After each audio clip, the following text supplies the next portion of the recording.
Starbucks will close thousands of its stores around the country for sensitivity training. This after two black men were arrested in a Philadelphia Starbucks. Joining us now is the author of Don't BS Yourself and host of Bar Rescue, Jon Taffer. All right, Jon, how would you have handled this situation? Well, you know, Starbucks, and we've talked about it on this very show, is a company that doesn't always seem to be fiduciary motivated by politics. And we've seen them take sides on issues and alienate some of their customers before. I believe that this is a personal motivation by them. I believe there's a certain nobility attached to it. I believe this is something they want to accomplish. And Charles, they're taking risks. When you open up your business to use restrooms for anyone off the street, in the wintertime in certain cities and certain markets, that creates a challenge and a threat to the very business. So I think there is a moral motivation to this.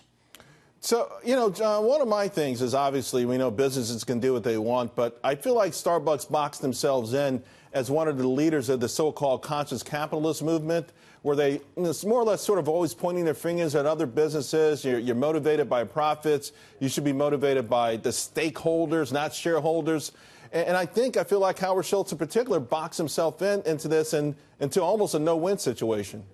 I think that's true, and I think he's done that politically before by alienating certain customer groups. But, you know, Charles, servicing or providing restrooms is not a fiduciary responsibility. That's a personal choice. And I think Starbucks really separates that line sometimes. And some of the choices made are more personal than fiduciary. And you know, unfortunately, patriotism is not a fiduciary responsibility. Yeah. You know, I was, the family and I, we went out to one of these chain restaurants yesterday, and it wasn't a great experience. We got there early. They couldn't seat us. We had 3 grandkids with us. And, you know, I told the guy, you know, sitting everyone, the manager, I said, I don't get it. The place was virtually empty. I guess there's just an amazing amount of difficulty managing these kind of things from a central location. Oh, it's very, very difficult, Charles. And, you know, the restaurant business is in a business of volatile costs. They change by the minute. It's not like a T-shirt shop where you have 10 T-shirts and you count them and you sell them. In the restaurant business, products go bad, there's waste, there's theft. There's a whole bunch of controllable expenses that can take you down. But if you don't have a certain revenue level, you can't cover fixed costs and you struggle. But you mentioned the word hospitality, and I'm just wondering if that word is lost in the hospitality world these days.